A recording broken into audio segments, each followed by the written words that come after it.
બ્રાહ્મણોને દક્ષિણા રૂપે આપ્યો। સાધુ વાણિયાએ મંગળયુક્ત યાત્રા પણ કરે, પછી બધું ધન વહાણમાં ભરે પોતાના નગર વિશે જવા નીકળ્યા। ત્યાં રસ્તામાં થોડેક દૂર એનું વાહન લંગર કરે, ખાવું પીવું વગેરે કરવા બેઠા।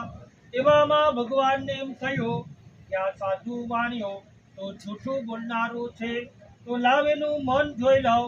એટલે ભગવાને સંન્યાસી બાવાનું રૂપ લીધો અને આ સાધુ વાણિયા પાસે આવે અને પૂછ્યો કે હે સાધુ વેપારી, આ તારા વાહણમાં તે શું ભર્યું છે?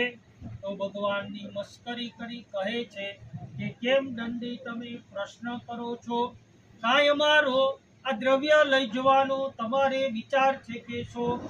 પણ મારા વહાણમાં તો મેં પાંદડા અને વેલા ભરેલા છે, તમે ભગવા વસ્ત્રો ધારણ કરેલા છે, તો હવે તમે આ સંસારની મોહમાયામાં શા માટે પડો છો?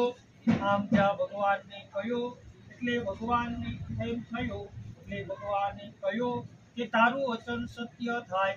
આમ કહી ભગવાન થોડેક દૂર જઈ ઊભા રહ્યા।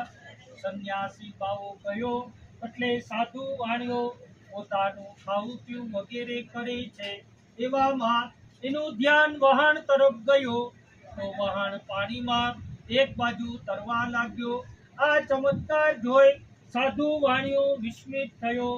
તેણે જલ્દીથી વહાણમાં જોયો તો જે જગ્યાએ ધન હતો ત્યાં પાંદડા અને વેલા જોયા, એટલે એકદમ ભોય ઉપર મૂર્છિત થઈ પડી ગયો। થોડીક વારે સિદ્ધિમાં આવ્યો, ચિંતા કરવા લાગ્યો।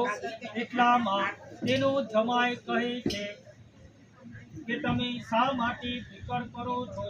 તમને હમણાં વેલા આ સંન્યાસી સાધુએ શ્રાપ આપ્યો, એના બોલવાથી આ પ્રમાણે થયું, તો આપણે તેને શરણે જશે એટલે આપણું ધારેલું કામ થશે।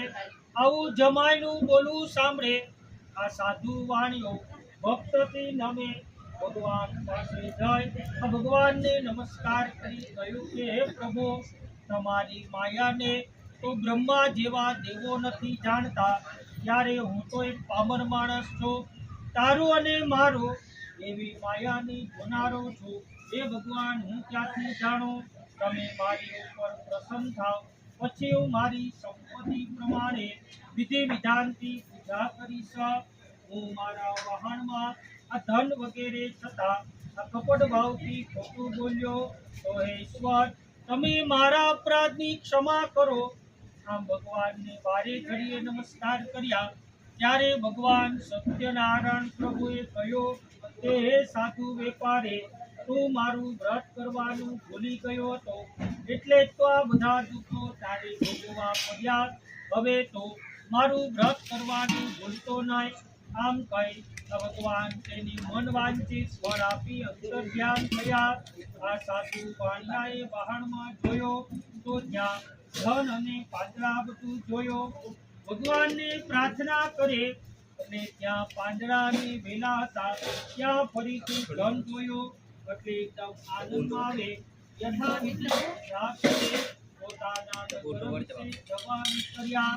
નગરની પાસે આવ્યા એટલે એના વહાણમાં જે સિપાઈ હોય એને આવ્યાના સમાચાર દેવા મોકલ્યા।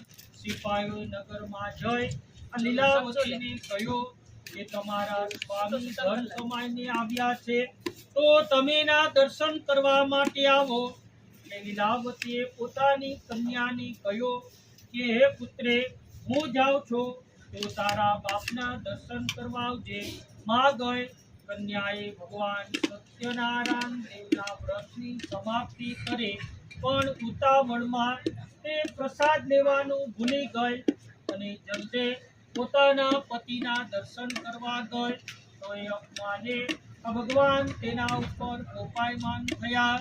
તેનો સ્વામી તે વહાણમાં જે ધન આ બધું દરિયામાં અદ્રશ્ય થઈ ગયો। આ જલ્દીથી આવેલી કન્યા કલાવતી પાછી આવશે, તો તારી કન્યા તેના સ્વામીને જોશે।